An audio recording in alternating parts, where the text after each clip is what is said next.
તમારી કુળદેવીનો એક છેડો ઝાલી રાખજો, એનો પાલવ ઝાલી રાખજો.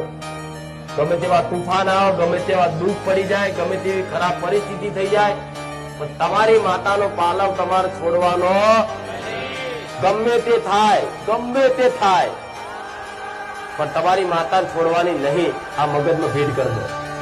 જો આટલો સંકલ્પ કરી અને કોઈ દીકરો જો કદાચ અમારી વાતનું મગજને ગોઠ બાંધી દે, એમાં ગમે તેવા દુઃખ પડે પણ અમારી કુળદેવી છોડવાની નહીં, તો તમારી માં છે થોડો ટાઈમ પરીક્ષા કરી લે છે.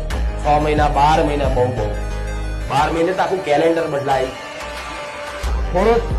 થોડી પરીક્ષા કરી લેશે તમારી, તમારો ભાવ ચેક કરી લેશે, તમારો પ્રેમ એના પ્રત્યે કેટલો છે એ ચેક કરી લેશે. આમાં હિંમત હારવાની જરૂર. એવો કાયદો બનાવીશ,